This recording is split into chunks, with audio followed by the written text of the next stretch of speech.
Good afternoon, everybody. I'm going to just put my timer on so that I stick to time.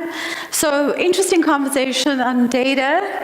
And I just wanted to let you know that the team was up here. They are media partners. So it was so bizarre that before I got here today, I didn't know that the guys were before me on the agenda. So we are in the same space on data, and I completely agree that all brands are struggling to understand how does data fit into the organization, what role does digital marketing play, what role does our media agencies play. So today, I want to talk to you about few practical things. So, as you know, ABSA has been on a journey to revamp our brand. Most of you have seen our brand campaign.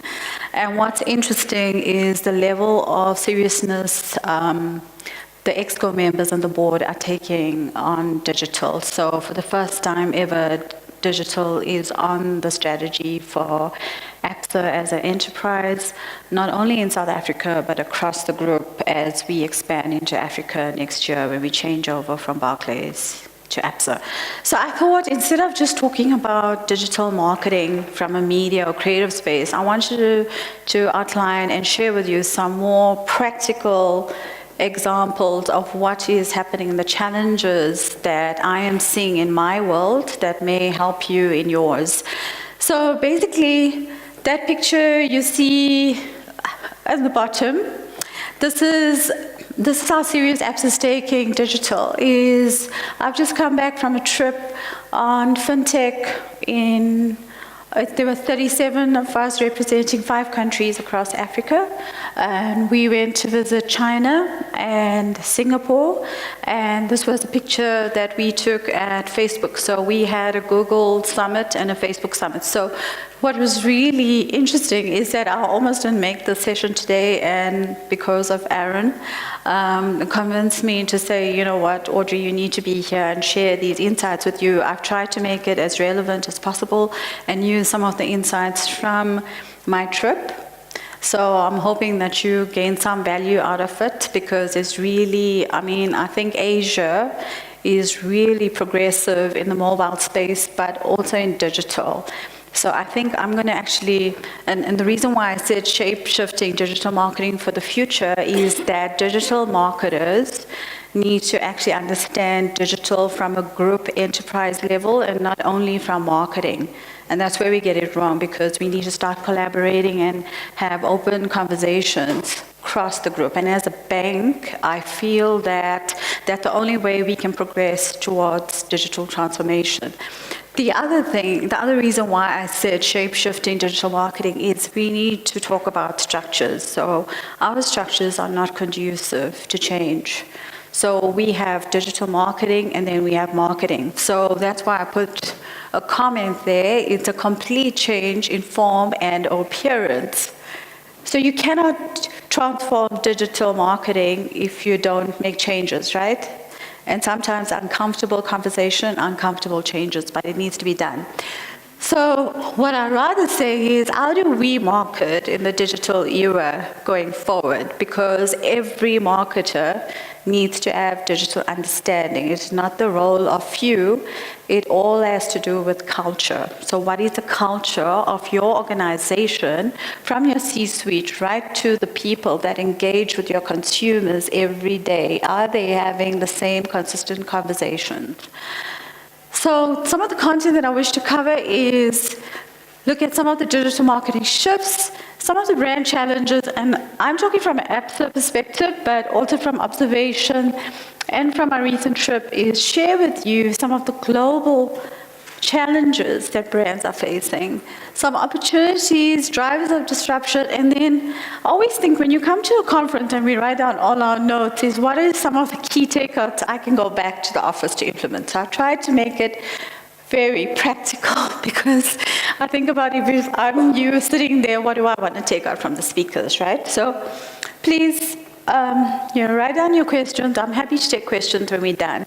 But I think what's important is not only are customers seeing a shift in how they use or consume digital, the internet or mobile, is marketers' tectonic shift towards customer experience is having a ripple effect on roles and functions in marketing departments. So not only in marketing departments, it's across the organization. So we need to build for the future now. And then I'm also getting a little bit tired of brands saying, oh, we're transforming digitally, but nothing's being done, okay? So that strategy we got on a piece of paper needs to be actioned. So if you look at the big five drivers of digital marketing globally, and we all know this, it's data, AI, machine learning, it's around tech, right? Whether it's MarTech, AdTech, tech is actually controlling or directing the way we're leading our strategy. And then what's really interesting is around content marketing and user experience, right? Because if we get that right, then the future will be successful for brands. So some of the key shifts, sorry, this slide's a little bit busy, but I think it's important for us to go through this. Some of the key shifts I'm seeing is digital marketing shifts from supporting digital campaigns as a channel strategy. So we are, as marketers, in campaign mode. And we need to move from being campaign mode to being business-minded. We marketers need to be business-minded going forward. So how do we become strategic game changer for brands? Because I think marketing is now on a seat at the table, so we can have the right conversation. We need to start talking revenue. We need to understand our business inside. We need to understand what are the profit drivers for our products? Why are we actually supporting that campaign? Do we have a campaign or do we have an always-on approach? Because I always say to people, why are we time-specific on campaigns? Because your customer's always on. So shouldn't we always be online when the customer needs us? So that's something that we should consider. So in the past, we saw agency manage ad tech and tech conversations. Now, brands are in control of MarTech and ad tech mandates because I think it's important that clients or brands understand what their strategic agenda is before the agency supports it. So therefore I say agency become partners, but it's a collaborative effort. Then there's a silo mentality of first and third-party data or second-party data, which is very often disparate and fragmented within organizations. So the collision of data and media can present a more sustainable marketing model, which is data-led insights, which leads to personalization and eventually hyper-personalization as we get more intelligent in the way we use data. And that is some of the conversations we saw from our panel. Then digital marketers' skills and capabilities are currently inadequate because we go for formal trainings, but I'm seeing there's a huge gap in the industry. And a lot of the people between agencies and clients are being recycled. Do you see how often digital marketing people are moving between brands and agencies? It's like we know everybody in the industry, right? So I think there's a new breed of digital marketers are needed. And if you look at some of most of like Tencent, looking at WeChat, who owns WeChat, but some of the key insights coming from, we went to Union Pay. The average employee age there is around 27. So there's a very young workforce happening in Asia because that's where the new ideas are coming from, right? And we need to actually embrace the younger people into organization where we have a mentorship program because I always feel that they understand they are natives to mobile. So it's like asking somebody who's like just learned to use mobile and somebody who's born into mobile. It's a different mindset. So the guys, you need to actually consider what kind of workforce we have in organizations as well. Marketing outsourced digital to agencies, and we're seeing a huge trend towards marketing insourcing and agency models happening, whether it's search, programmatic. We're seeing even content being produced inside organizations. Those are types of conversations we are having around the table currently. And then social media content created for social platforms. So, how many briefs have you seen as marketers where people say, no, just develop a social media post? Okay? So we still actually producing social media posts. Guys, we need to stop. So content publisher channel agnostic. It's you produce content, you repurpose it, and it needs to live on the platform that you see fit as a marketer, depending on your objectives. So the key challenges being faced by brands, and I'm going to touch on the three major challenges that I find in my world, and the one is corporate cultures are not conducive to change and agility, and we spoke about agile decision making. So we need a velocity in making decisions, a velocity in how we produce products and how we market to consumers in real time. And we can't do that with lots of red tape and processes. And I would know because I work in a bank, right? So we need a mindset change, is how do we actually start to drive the narrative with our senior leaders and start being bold enough to have the right conversations. Top leaders are not understanding digital and driving the agenda. So what I saw in the East is that there's new jobs being created at exco level, to at C-suite levels, and those are CXOs. I mean, you've never seen that in the past, and it's becoming more prominent, and I think it's something that South Africa should be doing more, is start putting the right people at the decision-making table.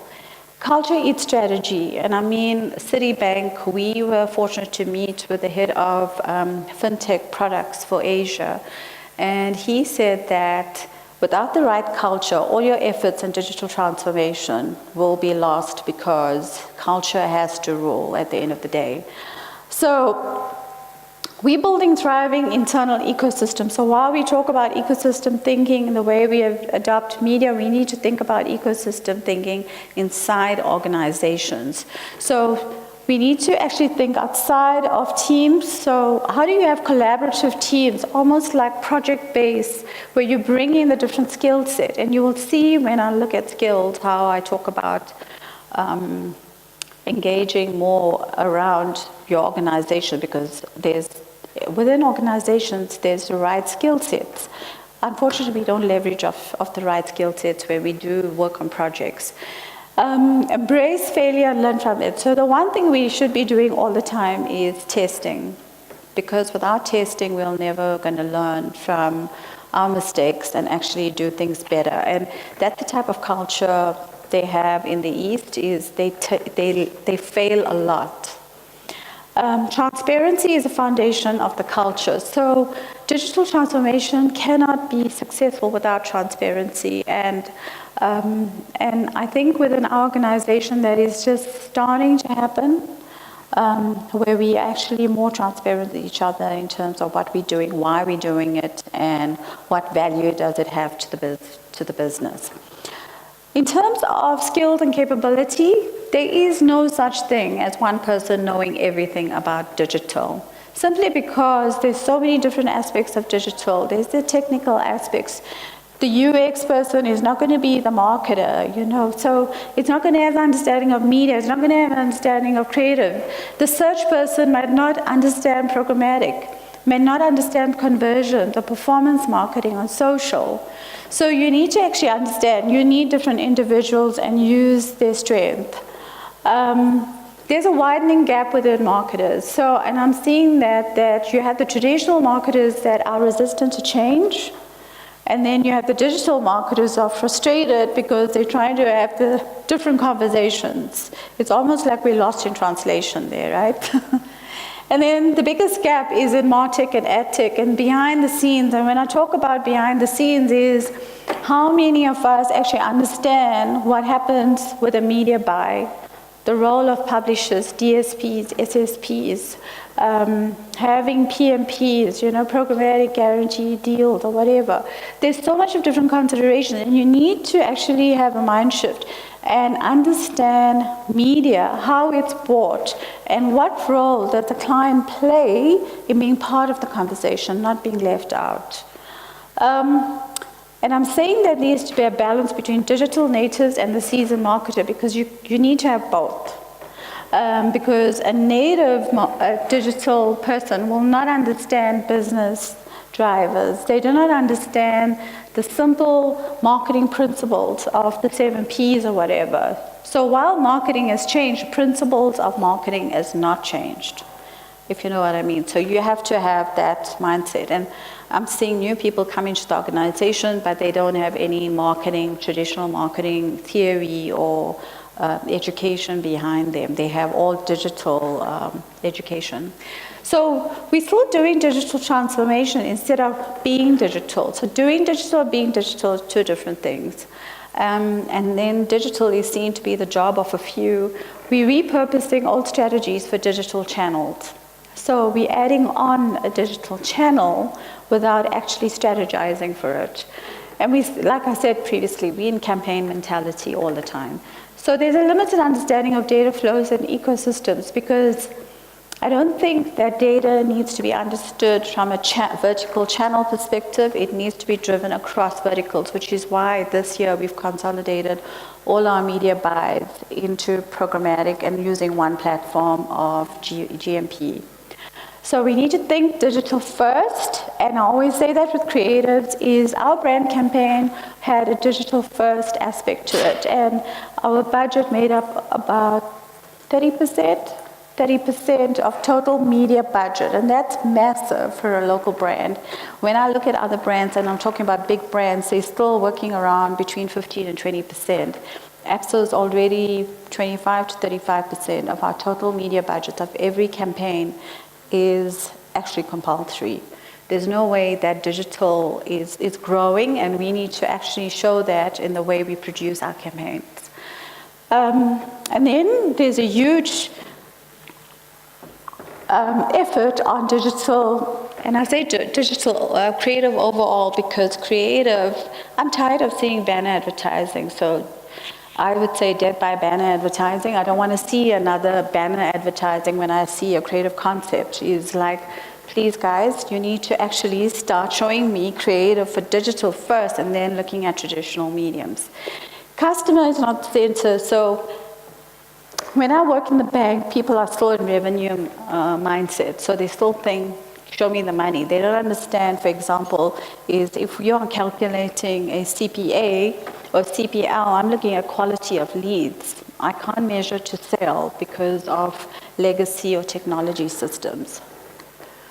So 5 practical considerations, and like I said, we need to actually understand that. How do I give you practical examples of what you can take back? Is embrace ecosystem solutioning. And one of the biggest examples that really stood out in my mind during the trip was that WeChat is a disrupted digital platform, right? So it started off as a messaging app. Now it's a profitable ecosystem, a portal, a platform. There's 1 billion users on WeChat. That's amazing. That 93% of them are active users. And what the Chinese government has done is they stopped the use of WhatsApp and Facebook Messenger. So people were forced to migrate to WeChat. But you can do everything on WeChat. The guys, they make their doctor's appointments, they call the cab, they can order in food, they do their banking payments. They never leave the ecosystem. They've got e-commerce, everything happening there. So when I'm thinking as a banker, and when we develop apps, we've got a banking app, there we got, like, for example, a home loans app. So if you start to look at it, we actually fragmenting our data points. We actually don't have a consolidated view of our customers where we can have control over the data, because then you avoid duplication of data. You're actually more innovative if you start to consolidate the way you use your apps. But I think this was an amazing example of what's happening, and this is just growing. I mean, if you look at Tencent, their market value is 520 billion as we speak. And it's just growing. And I was looking at the 2018 global brands value this morning. And you would see that your traditional McDonald's and all your retailers are gone down from, first 10 positions. They're now in 50th. I mean, I was shocked to see that Adidas was like 52.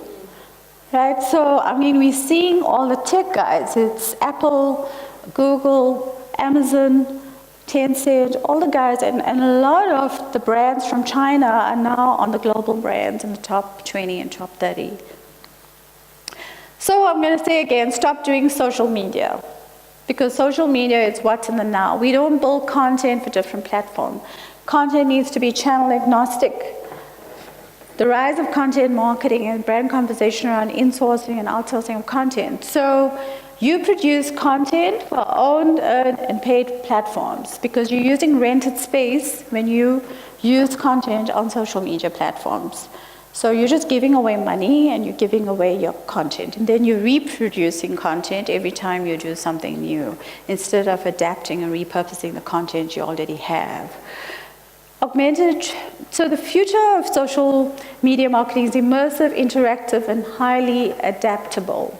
So I don't think we must be fixated on having a Facebook strategy and a LinkedIn strategy, a Twitter strategy. It's irrelevant now in the age we're living in. So my best advice is stop producing for those platforms. Understand your audience, where they are. The customer is on not one platform. The customer is everywhere.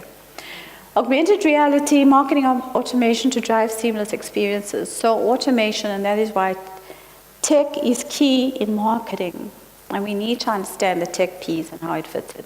And there's going to be a breakdown of walled gardens into ecosystems. So people like Facebook and Twitter stuff are going to be forced in the near future to break down their walled gardens and start to play with other partners in the industry.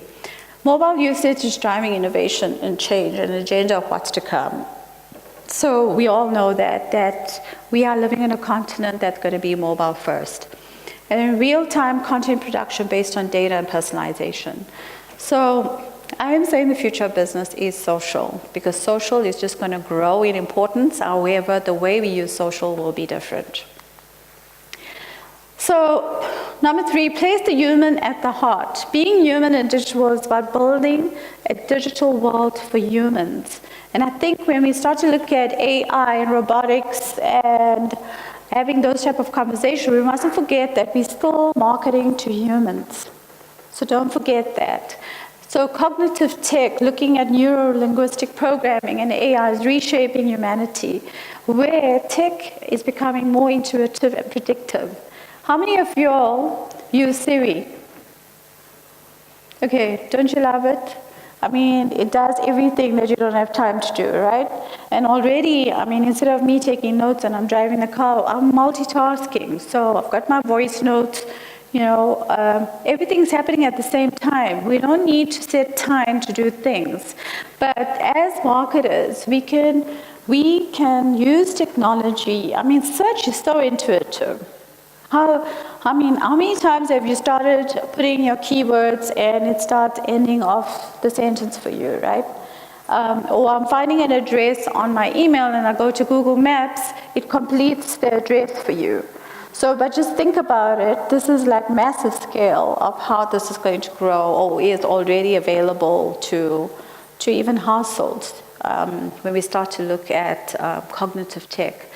So connected communities, don't build for individuals. Although we look at hyper-personalization, we need to build for connected communities because we're all connected in some way or form. Think about Instagram stories, think about how you engage with your families and friends. It's connected, right? WhatsApp is connected, WeChat is connected. So understanding that the power of the consumer to influence your brand or destroy your brand is actually quite powerful, right? So humanizing data and DMPs. So we are in the process of DMPs, but you can't just invest in a DMP. I mean, the Oracle team will tell you it needs to have AI machine learning capability with it so you can get the intelligence out of it. So when we speak about customer journey mapping, we're looking at upper funnel, which is UX, and that's usually what marketers used to consider the customer journey mapping. And then your lower level funnel, which is your UI, is looking at the aesthetics and the experience once a customer lands on your doorstep. So it hits your website or your app, what type of experience is your customer getting? And then that will lead to hyper-personalization, is the way we react and to market with customers. Creative relevancy and automation, you guys have covered it, that it's about timing, the right message to the right customer at the right time. So the fourth wave of humanity includes everyone, and we need to start thinking about connected communities versus individuals. Fourth is data is a new currency, so I'm not going to spend too much time in it here, but marketing is driving the data conversations. New roles are being created within marketing. So how many of you have invested in data analysts and data scientists within your marketing teams? So there are quite a few brands in South Africa doing it. Sure, I'm running out of time, guys, so I'm going to go fast. There are a few brands that's doing it. Mainly the insurance companies have data scientists. We have at ABSA over 200 data scientists sitting in the bank, analyzing data every single day. So there's a lot of work being done within data. We need to just leverage off the data within the bank because we have, banks have the best data. It's clean data, right? And we understand what type of behavior, what the customer is doing on the credit card. So we kind of have the best data available, but we're not using it as marketers. And we all understand that data privacy is just going to grow, especially with the internet and everybody's information is out there. So we're very big on governance and POPI and GDPR, taking the learnings of GDPR. So it's real-time response tracking, attribution modeling, audience-centered strategy, programmatic buying. So this is, for me, quite funny because a lot of people, even in our media schedules, we're seeing programmatic as a channel, and everything is bought programmatically now. So there is no such thing as programmatic buying on its own. Everything is programmatic. And then meshing of all data points, whether it's first-party or unstructured third-party data, is what role does client play in meshing all those data points? And then we're seeing a big kind of emphasis on DMPs and CDPs going forward, and more banks are actually investing in that. And then finally is, as marketers, we need to understand what's behind the scenes. So collaborative skills sets are required. It cannot be contained with one person. I've said that. Education is critical, ongoing effort, so C-suites downwards. So we spend a lot of time, because we have strategic partnerships with Facebook and Google across the continent. So we spend a lot of time getting the senior guys in and setting up sessions with our senior managers to take them through digital and what's happening in terms of changes. So, like I said, it's understanding the media buy. Measurement is non-negotiable. So building upfront KPIs, and I'm sure you guys are not doing vanity KPIs by now, is measurement is a foundation before you even start the campaign. So we build with our agency partners KPIs that are actually very strategic in nature, and everything then points back to the framework when we are monitoring. So we have a 6-month evaluation with agencies to discuss KPIs. And then tagging, tracking, and monitoring. Now, this is very interesting, is how many of us actually take the discipline of tagging our websites, our apps, tracking everything that we do so that we can actually show ROI in our efforts on digital. And then the big thing for us as a bank, but also as a brand, is viewability, brand safety, and ad fraud. Those are also not negotiables, and marketers need to understand each thing. So if you are advertising on Facebook, what do you think on video? Because of their change algorithm, what do you think is the percentage of viewability on average on Facebook? Not you, Claire. Put your hands down. Anybody want to take a guess? What percentage of your media is viewable on Facebook when you do a video ad on Facebook? 11%, guys, of your ad is viewable. So you are paying for that ad for only 11% to be actually seen. So when you look at viewability, it's actually quite detailed. You need to actually drill down to the minute level of each of your platforms and understand how much of media wastage you're getting off your media buys. So it's quite complex, it's very technical, but you have to actually be interested in digital. You've got to be passionate to understand, as digital marketers, what is your role, and understand that, and speak to your agency partners and get involved in the conversation. So that's it.